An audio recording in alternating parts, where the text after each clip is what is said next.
When it comes to delivering flowers for life's special occasions, trust the name that's been setting the standard for nearly 50 years. 1-800-Flowers.com. From breathtaking bouquets to one-of-a-kind arrangements, 1-800-Flowers is your authority on quality blooms. Always fresh, always stunning, always delivered with care. And right now, for a limited time, you can save up to 40% off your bouquet and make someone's day. Save up to 40% off today at 1-800-Flowers.com/WWO. That's 1-800-Flowers.com/WWO.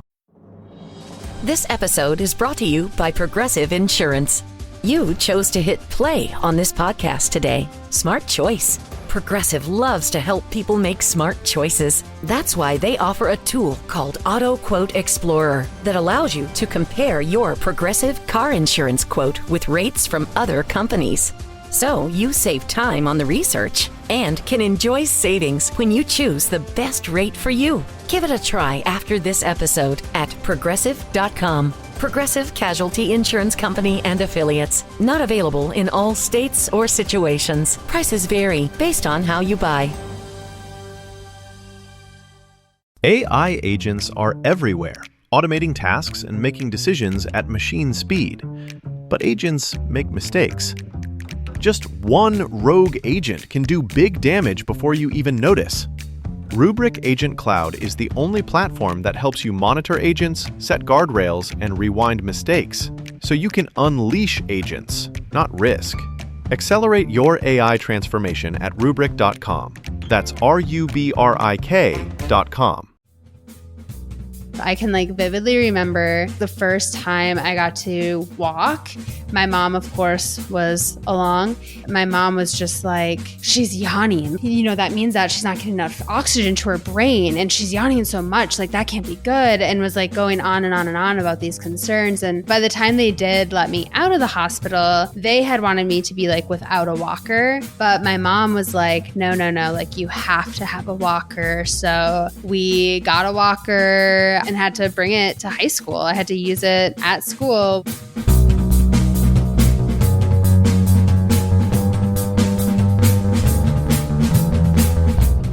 Hello, welcome to another episode of Money, Hugs, and Mental Health, a free safe space for people to share and learn from others' experiences with mental health and addictions. I'm Todd Rennebaum, suicide attempt survivor and a recovering substance abuser. This week's episode, I'm speaking with Jordyn Hope, who is a survivor of Munchausen by Proxy. Last week I spoke with Mike Weber, who was an investigator for these kind of cases, but now I'm speaking with someone who's an actual survivor of it. Before we get into the episode, please make sure to rate and review the podcast. I find these incredible guests, and they are so vulnerable and so lovely and so willing to share their stories. So why not show them a bit of love? Rate and review the podcast on Apple or whatever. I think Spotify you can rate as well. And while you're doing that, you can keep listening. So you don't even have to hit stop. You don't have to wait till the end of the episode. You can just keep listening and write a little review and put a rating, and that'd be great. Speaking of great, this episode is great. So without further ado, I give you Jordyn Hope.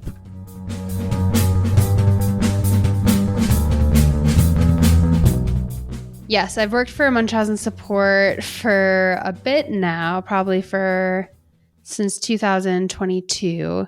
And then I do some other independent contract type work. So I do that. I give trainings around the US. I've done quite a few media things. So I'm both a professional in the field, but also a survivor. It's amazing. I mean, who better than someone who has life experience? Do you mind, first off, what is Munchausen or Munchausen by Proxy? Yeah, so Munchausen by Proxy is when a caretaker, typically a mother, fabricates, induces, or exaggerates illness in another being, typically a child, with knowing deception in order to get sympathy or attention from, it could be medical staff, community, family, etc. I think a lot of times when we hear about Munchausen by proxy abuse, we hear about just the medical side. So we just hear of the feeding tubes, the surgeries, the medications, cancer, things like that. But we also see it with psychological. So some people, it's they've been told that they are schizophrenic or that they have these different mental health diagnoses that they don't have, but might be put in psych wards or put on psych meds, different things like that. Or we also see it in educational settings with maybe IEPs with autism and ADHD diagnoses and things like that as well. What's IEP? Wow, that is a question I'm not sure I've ever been asked. I actually could not tell you, but I know that IEPs are like, so essentially when someone's Like an in assessment? school. Yeah, so IEP would be like if someone's in school and is needing a specific service or accommodation or some type of support for usually developmental disability or something like that, they would be given an IEP, which would essentially, sometimes it's like maybe the student gets to leave class a little early or has somebody that helps them or things like that. Gotcha. Now I'm Okay. curious what it actually stands for. Individualized Education Program. Okay. So that's interesting. Yeah. I mean, I don't know much about. I didn't realize there was also like psychological stuff that mothers would do. Yeah, I think that it happens more than people realize. And honestly, a lot of times when survivors realize that they were victims and reach out, I would say most of those emails that I get are, I don't know if this counts. I've never really heard of this, but would this be something? And a lot more minimizing and stuff like that, because it's not in pop culture. It's not something that's really talked about. I don't think I've heard it really talked about anywhere at this point, especially when it comes to like media representation, which I think, because it's not, sometimes it's harder to share those stories because they might not be like the true crime aspect that listeners are looking for and stuff. It's not sexy. Yeah, it's not a good sensationalization. But you know what? Let's just jump into your story. Can you talk about what happened to you? Yeah, so I was born in 1995, and Oh, I'm old. from pretty much right after I was born. So I was born 2.5 months early, which we see in a lot of cases that victims are preemies. Sometimes that's not even always true. Sometimes it might just be something that mom has always said, but might not actually be what's like shown in records or things like that. But a lot of times, like victims are preemies as well. And I had supposed issues from the beginning. Supposedly, my mom always said when we left the hospital, I stopped breathing and turned purple, and we had to go straight back. And then it just kind of went from there. So my mom claimed I had neutropenia, which is a rare blood disease that impacts your white blood cells and makes it so you get sick easier than others. My medical records very clearly state that I do not have that, but I thought I did until I was 22.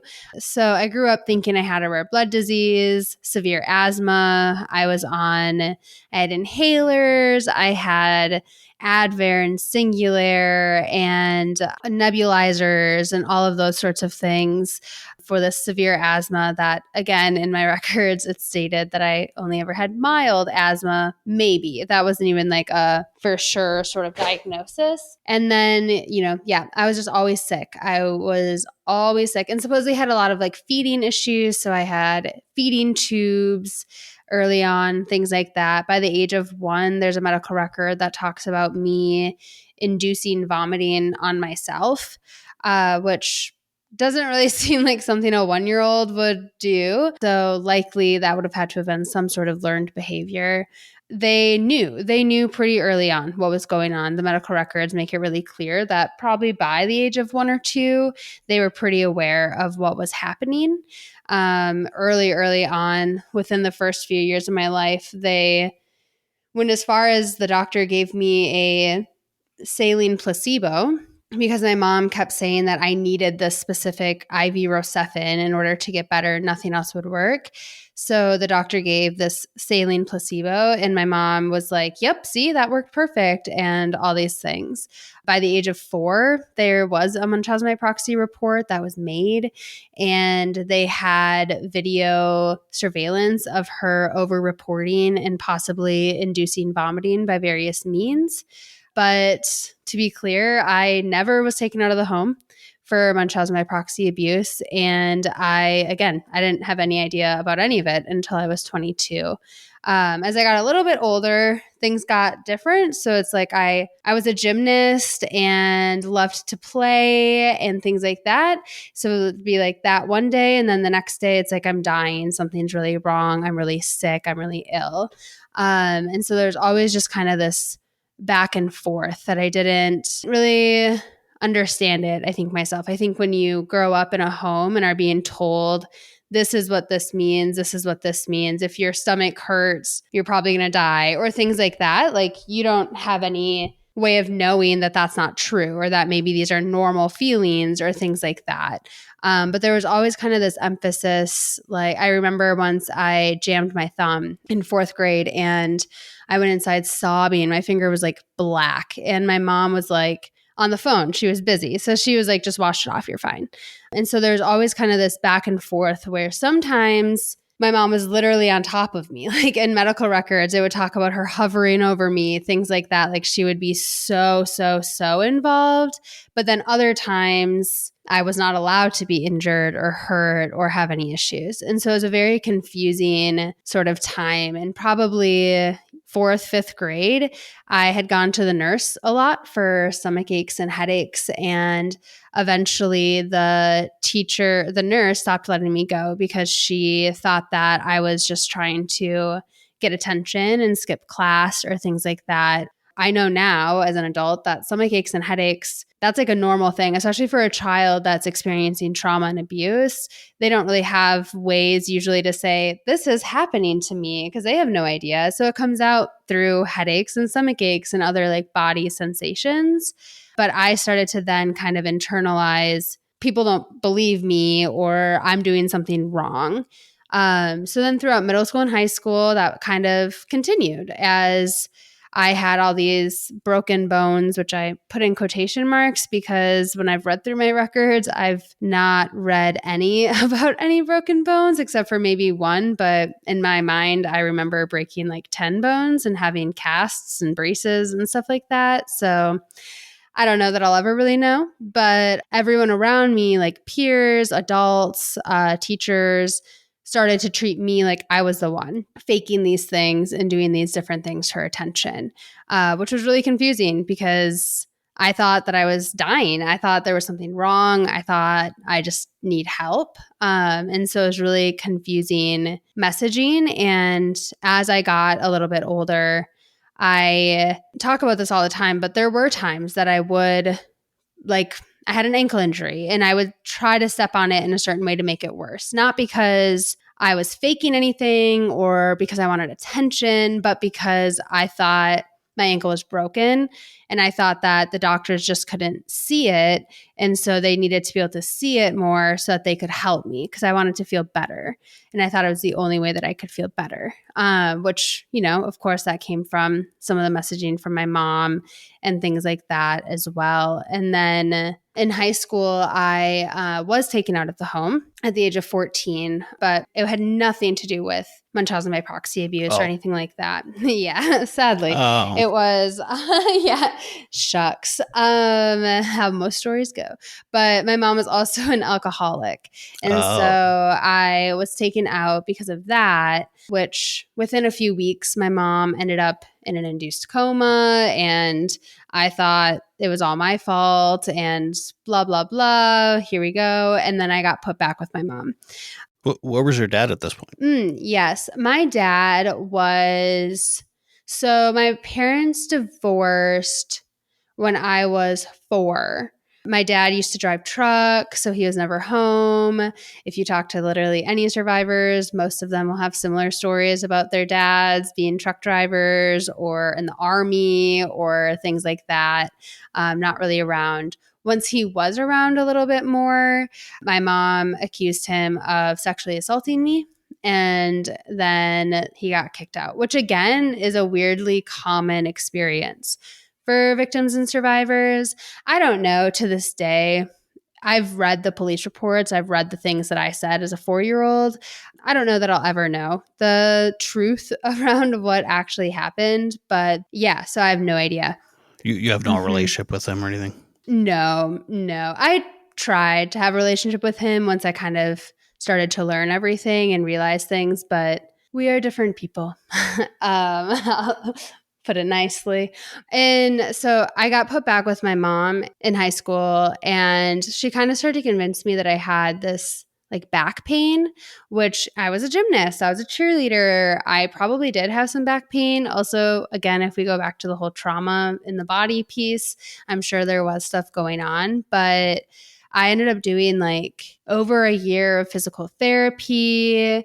I did cortisone injections. I took Vicodin for a long time. My doctor stopped prescribing it because I guess at like 15-ish, I told him that I needed more Vicodin, and I mentioned how it helped me sleep. And he was like, that is not what this is for, actually. So that stopped getting prescribed. But eventually we found a doctor. After many said no, we found one that was willing to do surgery. And so at the age of, I don't know if I was 16 or 17, but I had an L5 S1 spinal fusion. Good God. Yeah. So I have 2 rods and 4 screws in my back that I'll just have for the rest of my life. And after talking to multiple doctors from when I was younger, it was a completely unnecessary surgery. Good Lord. Well, for one thing, where did your mom find the money to be able to afford all this? Insurance. I don't know. I'm pretty sure I likely had, I'm guessing I had like Medicare, Medicaid at that point. And like these other meds that you were on, well, all of them, I guess, did they ever do any kind of damage to you as someone who didn't need them? Yeah, that's a great question. I do think, for instance, I take Prilosec every day because I have really bad like acid reflux, and I'm pretty certain that, like, I would say like 99% sure that the cause of that was from my mom like inducing vomiting on me as an infant in early childhood. And then obviously I was been on Prilosec for like since I was probably a teen at the least. And so What's that? Prilosec is just like it's like a PPI, whatever that means, but it helps with acid reflux. And I see. yeah, sometimes it's like people say like it's not always the best to take super long term if you like don't have to. So I'm assuming that starting taking it so young probably has not been very helpful. Yes, I also have like a lot of like enamel issue and like teeth issues, which I'm assuming again stems from the early vomiting and stuff like that. And my mom somehow was like a dental assistant when I was really young, and so I don't think that helped a lot either. You get this back surgery. How did that go? What happened after that? I had the back surgery in, I believe it was January of 2011. I remember I was supposed to have it in December, but I believe I ended up having like pneumonia or something and ended up in the hospital for that, which again, I just don't know if that was necessary. Like I can remember being hospitalized and like I had been struggling with an eating disorder at that point in my life. And I remember like a big reason I couldn't leave was because like I wasn't eating or something. But nobody knew or anything at that point. But so then we had gotten it rescheduled for January. And when I got the surgery, my mom stayed in the hospital room with me, which I did not want, but she was there the whole time. I remember, well, I don't remember the first like few days. I was supposed to be out of the hospital within a few days, but they had given me like this morphine pump sort of thing, like a pain pump for if I was in pain, I guess. But I refused to use it because I had a fear of meds. Wonder why. And but my mom did not have a fear of meds, so she pushed it, and she like used it so much I was pretty much unconscious for like 3 days. I like would just like throw up if I tried to move or anything like that. Eventually they like had to take it away as an option because it had been like overused. Then once I did start to kind of be more conscious and stuff, I can like vividly remember like the first time I got to walk. My mom, of course, was along, and my mom was just like, she's yawning like that, that means that she's not getting enough oxygen to her brain, and she's yawning so much, like that can't be good, and was like going on and on and on about these concerns. And honestly, it was just like a couple of years ago that I learned that that's a myth. Like that's not even true at all. Like yawning is not due to lack of oxygen to your brain. But I held that fear for, literal years. Sometimes when I would start yawning a lot, I would be like, oh no, is this dangerous? Because of those memories. And by the time they did let me out of the hospital, they had wanted me to be like without a walker. But my mom was like, no, like you have to have a walker. So we got a walker. I decorated it with pink and zebra duct tape, and had to bring it to high school. I had to use it at school while I went around, and I had to stay with my mom to go through the healing process because my dad and my stepmom at the time both worked full time. So they couldn't take care of me or help me. And my mom had to help me with showers and things like that. And I just remember being so angry and feeling so incredibly trapped. All I wanted was to not be in that situation. I remember like before I had the surgery, everyone in my life, so many adults in my life said, don't do it. You don't need the surgery. Don't have the surgery. What? Everyone tried to talk me out of it. But I was a teen. I didn't know. Like I was like, I'm in pain. I can barely walk. What do you mean? But you weren't in pain? Yeah.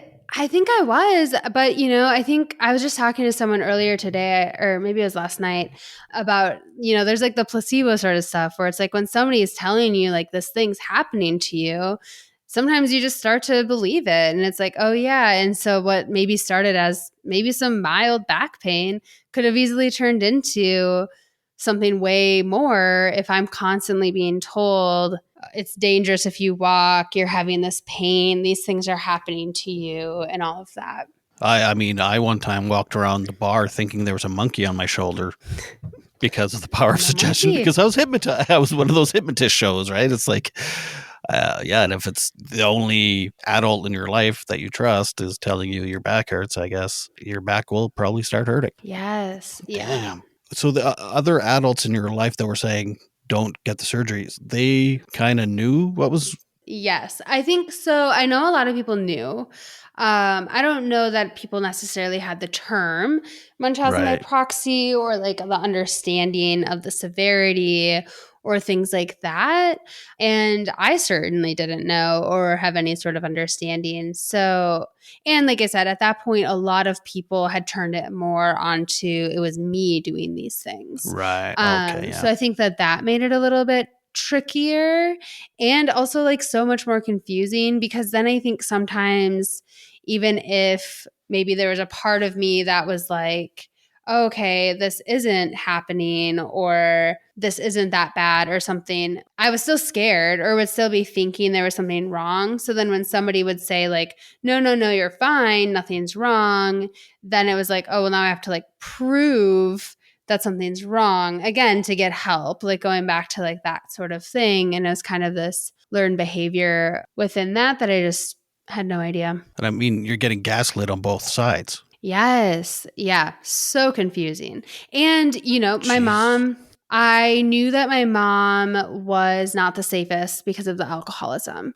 I didn't really know that until I was probably, 13, 14-ish when I started to understand that more. And I did not talk to a single person about anything that had been going on in my life until I was around 14, because I didn't really know. I didn't have any idea. But even though I had started to, of course, know that there was danger or things like that, it was still me and my mom. It was still me and my mom against the world. It was still, okay, yeah, my mom's sick, but she really loves me. She cares about me. She's trying to help me. Whereas other people, sometimes it felt like they don't get me. They don't listen when I say things. They don't understand. And so there was kind of this isolation, both because of my mom, but then sometimes also because of others' stuff that was coming up, I guess, that made it so that I really clung to my mom. And also as a kid, you have to have a caretaker that is safe. And so you'll make it work in your brain to try to make that person safe for survival. You thought she was dangerous, but you also relied on her. Mm-hmm. That sounds terrifying. I'm assuming you didn't have siblings or older siblings at this point. I do have a sibling that is 12 years older than me. So we didn't live together the whole time like that I was growing up or anything like that. You know, she went to school and got out of the house and stuff when she could. So, but she did a lot. She did everything she could to try to keep me safe and protect me as best as any, she was 12 when I was born. So as best as any like child could do to try to take care of another child. So she knew what was going on? Like she could see that your mom was forcing sickness? I don't know, honestly. I think that there was a lot of other abuse and things happening in the household. And so I don't know that she ever really could see or notice necessarily the Munchausen by proxy stuff. Because she was pretty young. So was it happening to her? Or a different type of abuse, you said? Yeah, I would say more different type of abuse for sure. So she was just trying to survive herself. Yeah, literally. Mm-hmm. Damn, I'm so sorry. Did you have any other major surgeries or anything like that after that? I did not. I don't think. So pretty much after that, I realized that my mom was like unsafe. I still had no idea about the Munchausen by proxy stuff, but just from the alcoholism. And I ended up like leaving the house and becoming homeless for about 2 years. Finished high school homeless. I like couch hopped. Yeah. So I lived with friends. I lived with a person I had used to nanny or babysit for. Then I lived with her sister, who I also babysat and nannied for. They're still like siblings to me. Yeah. Kept doing that for a bit. And eventually I ended up moving in with my sister like a few years later once she had space and the ability to take me in. Congratulations on escaping that. I mean, Yeah. it's weird that you didn't even realize exactly what you were escaping. You thought it was just an alcoholic mother, which I shouldn't say just. I mean, that's Yes. bad enough. But Mm-hmm. so when did you start piecing things together and going like, oh shit, was any of this real? Anything? What is this? That was pretty recent. 2018. So when I was 22. So before that, like I kind of got stuck in a cycle of sickness, I would say. So like I said, when I still had been with my mom, I had started struggling with an eating disorder. And once I left, that was actually a thing, though, not yes. She didn't. Okay. Yes. Yeah, that was for sure a thing. And I'd say many different causes and reasons to that. But because when I was with my mom, I was in like the hospital so much for all these different things. And then once I wasn't with my mom, I was in treatment centers a lot for an eating disorder. And I was pretty much institutionalized in a lot of ways for 10-ish years. So pretty much from 16 until I was like 26. I was pretty stuck within those systems because I think there's a lot of different reasons. I think there was a lot of misdiagnoses and things like that kind of contributed to struggles, as well as when I was still a teen and was homeless. If I was in treatment, I had a bed, I had food, I had people that did listen and did care and wanted to support me. So there was kind of a lot of different things, I think, within all of that, built-in community, like all of that. So I kind of carried on this identity that I was sick, I was broken, there was something wrong with me. And it wasn't until 2018 that I was sitting just in a psychology class at my community college, and we just happened to be talking about Munchausen and Munchausen by proxy, which I had never heard those terms before. And suddenly I was just flooded with memory after memory after memory. I had a family member a couple years prior talk to me and tell me that my mom would take me from doctor to doctor until she got the diagnosis she wanted, which at the time, honestly, it just kind of rolled right off me. It didn't really like click as anything concerning. I was just like, okay, sure. Well, yeah, you always hear people, you have to advocate for yourself and you have to advocate for your kids in the medical system and stuff. So you probably thought, hey, good for her. She was fighting for me. Yes, exactly. Yeah, I had no idea. And, the same family member said I was kind of like a performing bear at a circus. And whenever I would be around my mom, I would seem like really sad and quiet.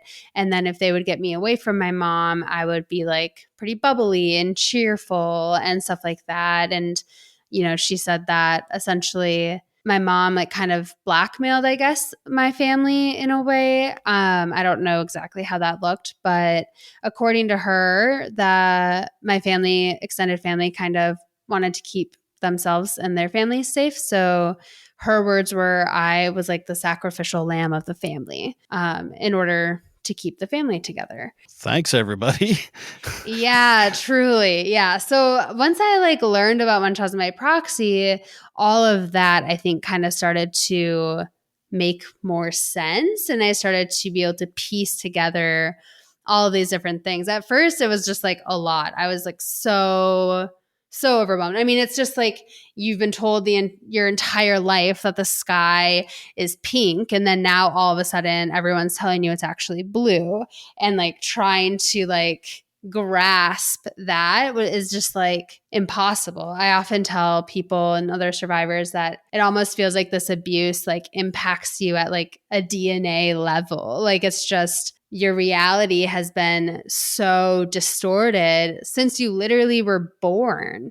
And now you're supposed to 20, 30, 50, 60 years later, you're suddenly supposed to just like, okay, yeah, I guess I'm healthy and like move on. Like it's just so confusing. So, I mean, 8 years later, I'm still on that healing journey. A new season of Love Me is here. Real stories of real, complicated relationships. It's not even like a gender. I mean, it's wrapped up in gender, but it's just a really deep self-hate. I think I cried almost every day. I just threw myself on the floor. He's coming on really straight. It's like he's trying to date you all of a sudden. Yeah, and I do look like my mother. Love Me. Available now wherever you get your podcasts. Whenever I need to send roses that are guaranteed to make someone's day, the only place I trust is 1-800-Flowers.com. With 1-800-Flowers, my friends and family always receive stunning, high-quality bouquets that they absolutely love. Right now, when you buy a dozen multicolored roses, 1-800-Flowers will double your bouquet to 2 dozen roses. To claim this special double roses offer, go to 1-800-Flowers.com/WWO. That's 1-800-Flowers.com/WWO. This episode brought to you by Progressive Insurance. Do you ever find yourself playing the budgeting game? Shifting a little money here, a little there, and hoping it all works out? Well, with the Name Your Price tool from Progressive, you can get a better budgeter and potentially lower your insurance bill too. You tell Progressive what you want to pay for car insurance, and they'll help find you options within your budget. Try it today at Progressive.com. Progressive Casualty Insurance Company and Affiliates. Price and coverage match limited by state law. Not available in all states. Oh, the car from Carvana's here. Well, will you look at that? It's exactly what I ordered, like, precisely. It would be crazy if there were any catches. But there aren't, right? Right, because that's how car buying should be. With Carvana, you get the car you want. Choose delivery or pickup, and a week to love it or return it. Buy your car today with Carvana. Delivery or pickup fees may apply. Limitations and exclusions may apply. See our 7-day return policy at Carvana.com.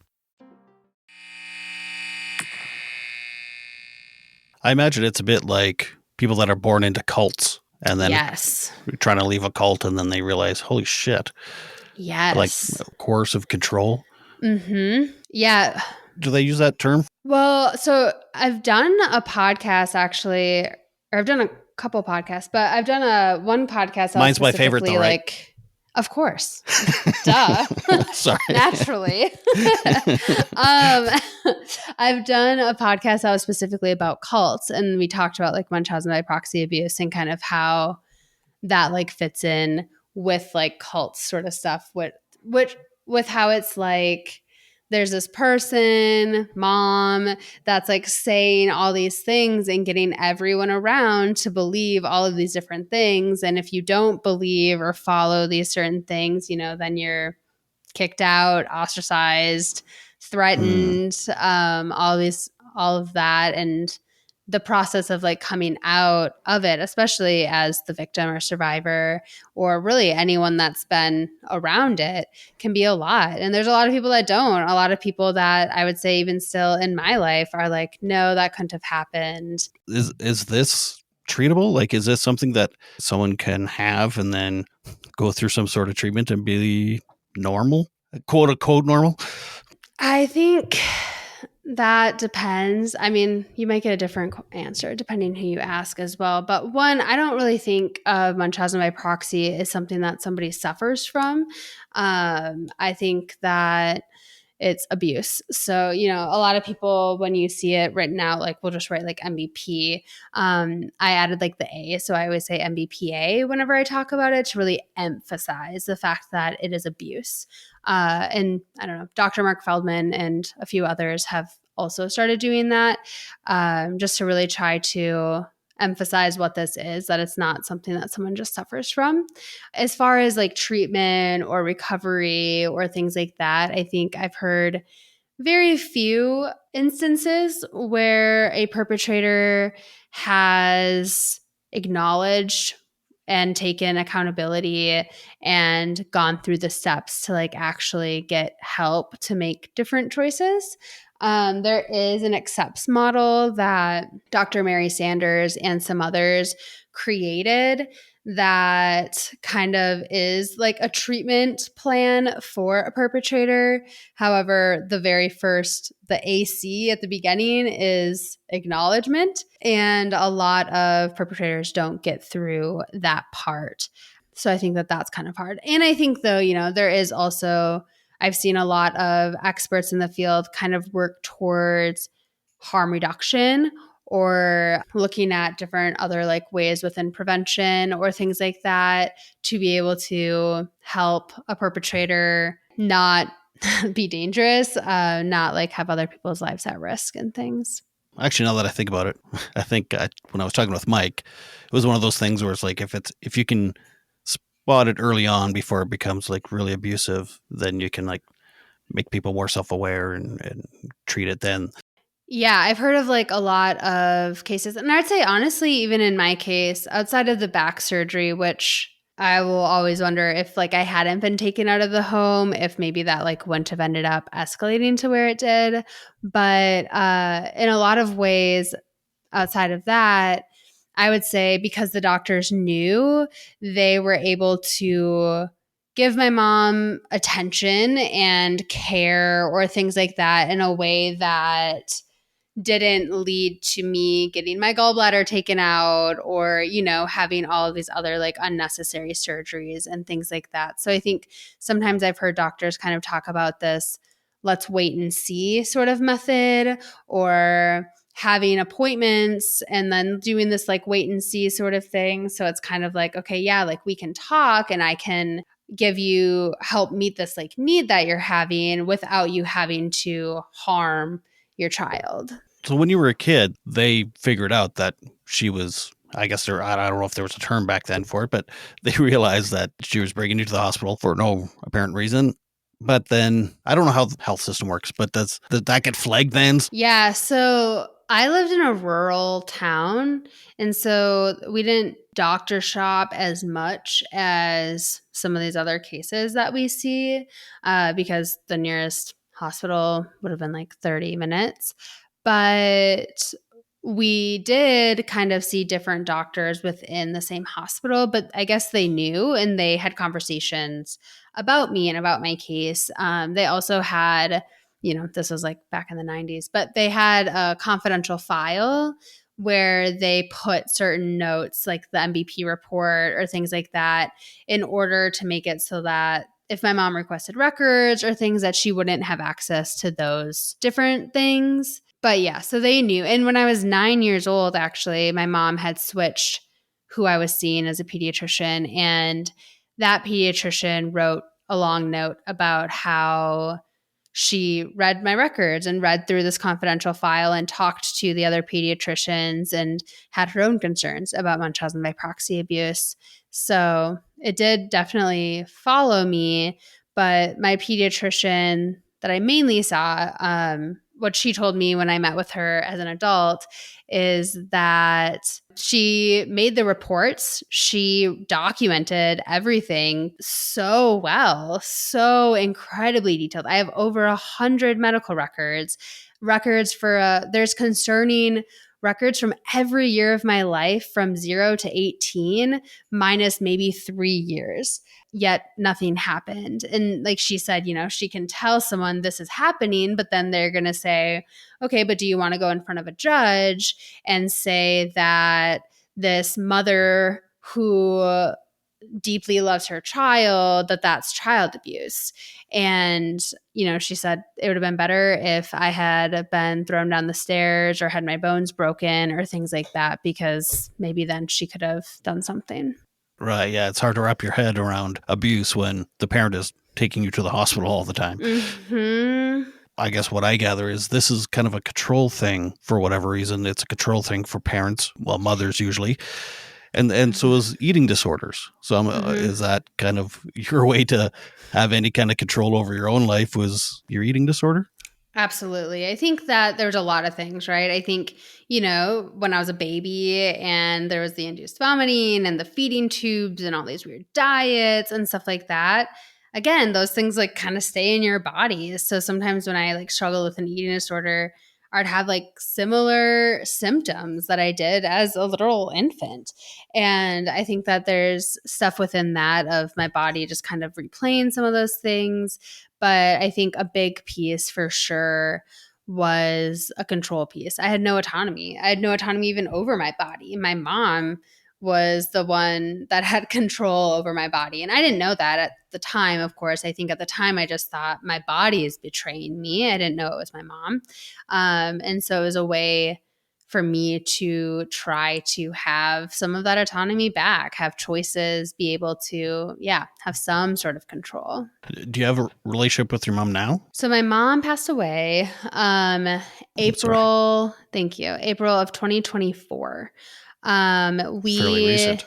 Yeah, very, very recent. The last time we had spoken was November 11th of 2023, so the year prior. She had, in March, I believe, of 2023, she had again gotten really sick and been in an induced coma. Up until that point, I would text her once in a while, maybe for her birthday, or I don't know, sometimes I would miss her and would check in. Sometimes I would call her. I hadn't really seen her much. I'd maybe seen her twice in the past, like several years. But in 2023, I got a phone call from my sister that my mom was in a coma and it looked like it was the end. So if I wanted to say goodbye, I should probably come out. So I went out and I spent 2 weeks in the ICU with my mom, who survived then. And she was like delirious. I guess there's this thing that they call like ICU delirium. So she kind of knew who like I was and who my sister was, but she didn't really know where she was, or she would just say like the most wild things. But the most interesting thing was she was like nice. She was so nice. Those are like the last memories I have of being with my mom, and like are probably some of the best memories I have with my mom. because she was so nice. We just listened to music and watched movies and stuff like that. And she wasn't mean. I kept being like, we have to get her off this floor before the nurses realize that this is not really her, because they loved her. But yeah, so then from 2023 to 2024, I hadn't really talked to her much at all, just keeping my own boundaries. She kind of was going through a lot of struggles. She also has had factitious disorder imposed on self. So she like made herself sick a lot. So it was just kind of a lot. Yeah, April of 2024, I weirdly had gotten a phone call the week before she died. I'd gotten a phone call from the hospital in our like small town saying that she was there and asking if I could give her a ride home. And I was like, what? I live like 10 hours away. Like, I certainly can't. I'm not really sure how y'all got my number. Like, nobody's ever called me like this before. And I remember I went to therapy a few nights later and I told my therapist, like, it's just so hard. Every time I get calls from the hospital, I get so re-triggered and re-traumatized by all these things. And sometimes I kind of just wish that it would be over, that she would be gone. I didn't want phone calls like that anymore. And the next day I got a phone call from my sister that she had passed. And yeah, that has been an interesting thing. I think a lot of people in my life kind of thought, oh, this is just good. She's gone. She can't hurt you anymore. You're safe. You can move on. You can live, like all these things. That's not how grief works. Yes. And like, that was still my mom. Like, like some people I've seen that have lost their mom that abused them in this way. Some people I've seen do just have maybe anger or do just feel like safety or stuff like that. But a lot of people I've seen, including myself, there's a lot of complex grief there. And it still sometimes feels like she's here. It still feels like she has control a lot of times in little ways or little things. But it has been a whole process. I think I also thought that things would shift or be better in ways. There's levels of safety that are different for sure. Now it's just different. It's just a different type of grief. Yeah, I mean, this stuff is bore right down to your DNA. So, I mean, I'm sure there are times where it feels like she's still there and that you're like, oh my God, I'm still under her spell. Yes. But when the phone rings now, you feel safe. You're not thinking, yeah. Oh man, brains and bodies are trauma. It's so stupid. It is so stupid. Like, just piss off already. Please. That would be nice. So, and I mean, a lot of people when they grieve, if they had some kind of resentment toward their parent, sometimes after they pass or even just before they pass, they start to realize, oh, my parent was actually also traumatized, and they find some kind of empathy or whatever for them. Was that the case for you too? Like, do you know her childhood or? Yeah, I mean, I know she went through, I think that she experienced a lot of trauma, I guess it's hard to tell when you don't trust them. Yes, exactly. Yeah. I have no idea. I do know she was in a pretty severe car accident when she was, I believe, 17. And I want to say the driver, somebody in the car died. And from what I've heard, everyone that was in that car that survived has had a lot of struggles. So I know that she did have struggles, but I also know like she started struggling with alcohol when she was young. By the age of 17, she dropped out of high school and told her parents that she was going to marry some guy, and if they didn't sign the papers and let her do that, then she would move out of state and they'd never see her again. So there's a lot of like manipulation and lack of empathy and attention seeking and all of that sort of stuff like very early on. And I think it's hard to say what's all nurture versus nature and all of that sort of stuff. I think there's lots of hidden secrets in our family that I don't even know. But when she passed, I don't think my feelings towards her have ever really changed. I mean, there's been times that I've been more connected to the anger. There's been times that I've been more connected to the sadness. And I think in her passing, I think that was honestly pretty much the same. I feel sad that, that she didn't really get a chance. I think a lot of what I saw as good mom, I don't think was necessarily real. I think was likely more manipulation or things like that. But I want to believe that those pieces were somewhere in her, and that maybe if she had gotten help when she was younger, none of this would have happened. But I also probably wouldn't be here today, so I don't know.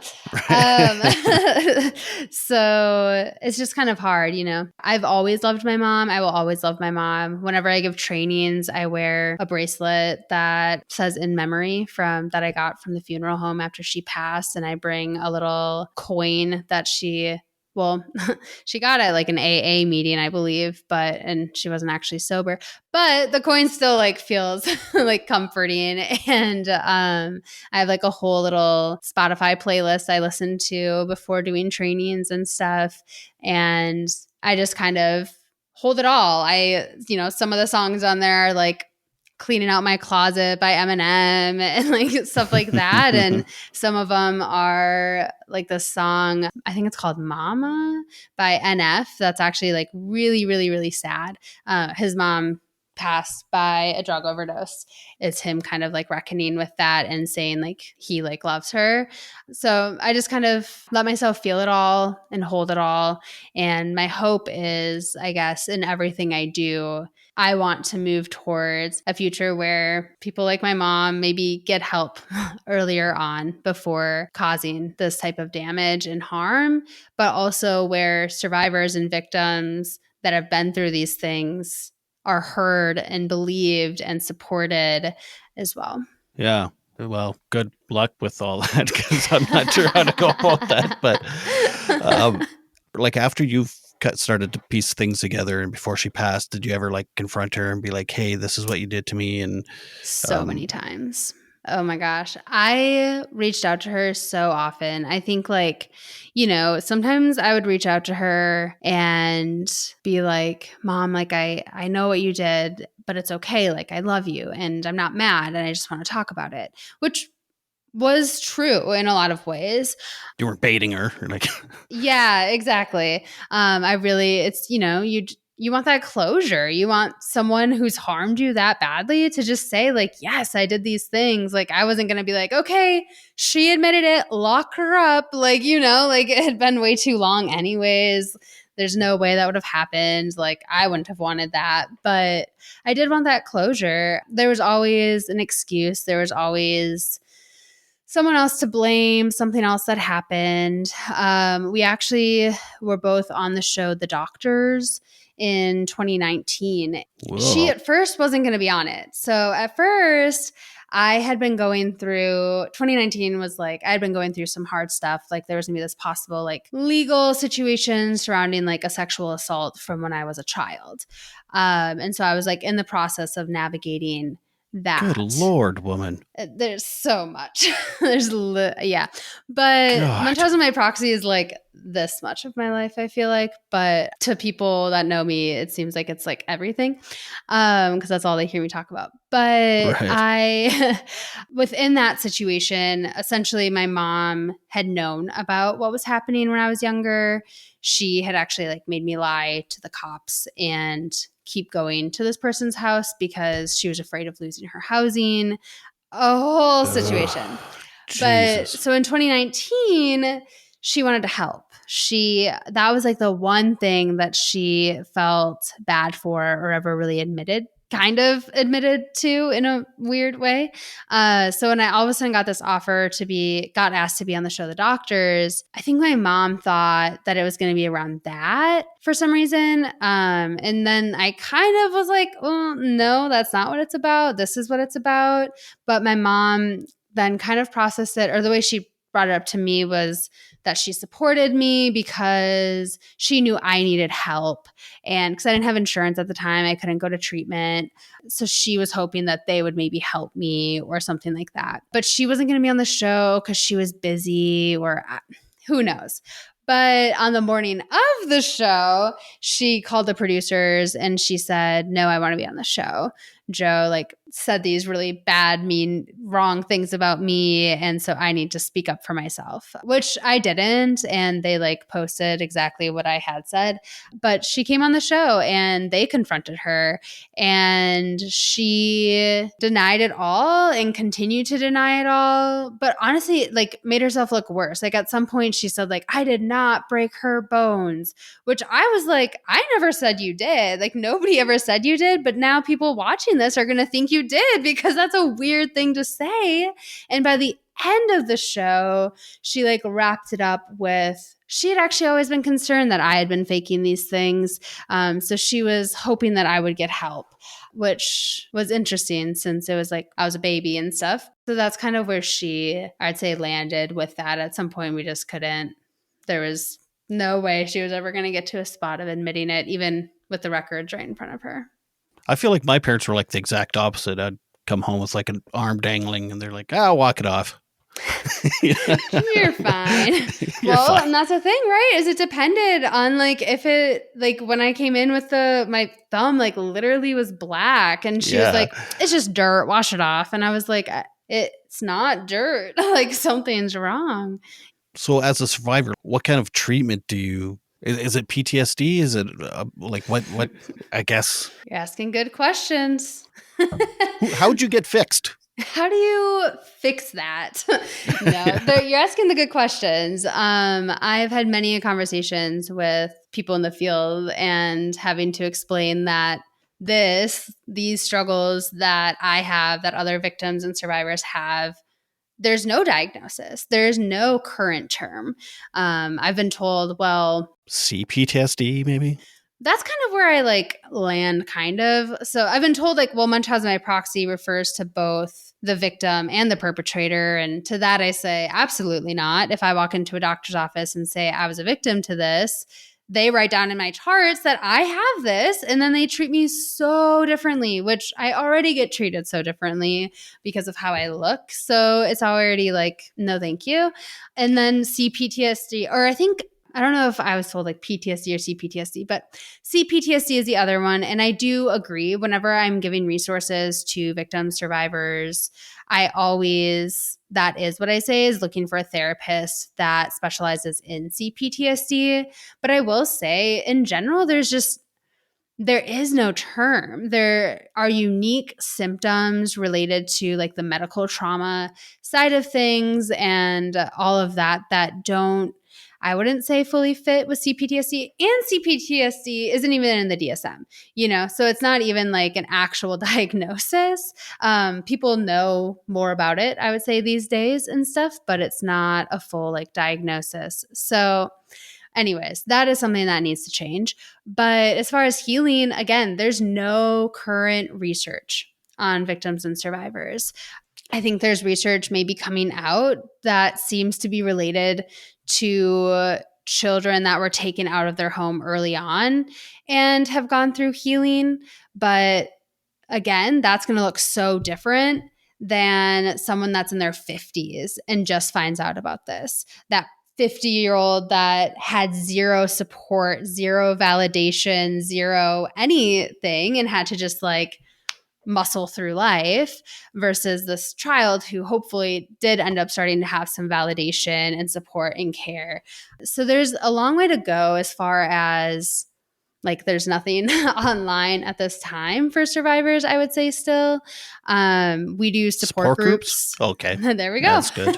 Yeah. Yeah. So we do free support groups through Munchausen support for survivors. But even that, it's like we have a waiting list that's like months long because we don't have enough people that can help with facilitating them and things like that, because there is so much care that has to go into it. A lot of people, when I talk to survivors, I'm typically the first survivor they've ever spoken to and the first person that gets it without them having to explain so much. And that's a lot. That is so much for people to hold. And so sometimes throwing someone into just this peer group space can be re-traumatizing. It can be like really too much. So I think there's, a long way to go with healing. I think that community is so important. I think identity construction and like being able to have identity outside of mom, identity outside of sickness, all of that is important. I think that being able to tell your story and like share and have people hear you and believe you is really important. I also think one of the big things is that, you know, there's nobody you can go and sit with and say, hi, I was a victim to this. Here's my thousands of pages of records. Can you help me figure out what's actually happening in my body? That doesn't exist yet. So you have to do all of that. And you might not even be able to get your records. So you might not even be able to like look at those. You might just have to like somehow try to navigate all of this on your own after never being able to listen to your body or understand yourself. And so oftentimes one of the biggest things I see is there's a space of I'm sick. Then you find out all this was fake. So now you're like, I must be fully healthy. So then you start to like avoid your body, avoid anything, and like stop taking meds, stop listening, try to push through all these things because it must all be fake. And then you hit a point where it's like, oh, okay, there are things happening here, and having to like navigate how to hold all of that, how to hold I'm healthy and I need these medications. I'm healthy and this thing is happening. And I think that that is a really big struggle that I see a lot, including for myself. I think I'm still trying to navigate that. And I think other people struggle to like understand that as well a lot of times. I think I've heard from a lot of people that just see victims as chaotic, as having Munchausens themselves, as doing all these different things. But there's no research that shows that I know of. If you were to tell someone who thinks they might be a victim, or they see their sister doing it to their nephew or niece or something, what recommendation would you give them? Yeah, to someone that sees this like maybe happening to somebody else, I mean, I would say, of course, like reach out to Munchausen support, reach out to me personally, and obviously being able to get resources on how to report, when to report, what to do, things like that. There's like these APSAC guidelines that were created on kind of how to go about this type of abuse. And there's just like other things like that, templates on how to report to maybe be heard. So I would say that. And also, I guess this would go for anyone, this is for, I guess, professionals, people who see it in their family, people who are victims themselves, like also take care of yourself, get support for yourself. I think that especially I see so often, I see professionals or people who see it happening. It's like there's, of course, an urgency because sometimes there is imminent danger, but then there's also this not taking care of themselves and then burning out, or maybe not being able to show up in the most trauma-informed, helpful way. So I think that that's like a really, really important thing. And, you know, this trauma impacts everyone involved. I think that it's not just the person that was the victim that is impacted.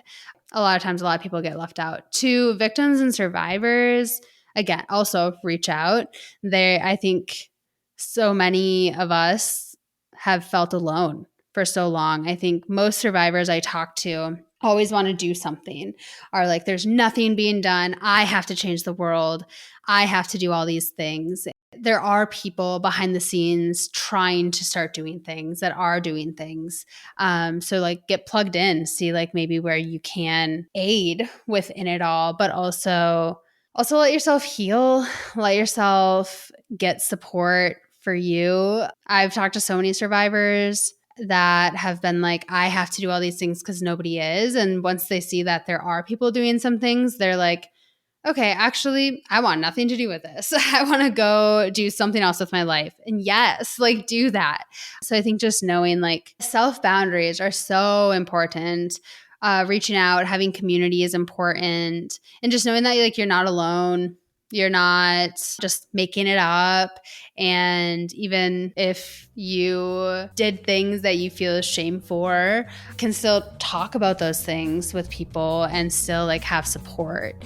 There's likely a reason as to why or what might have been going on.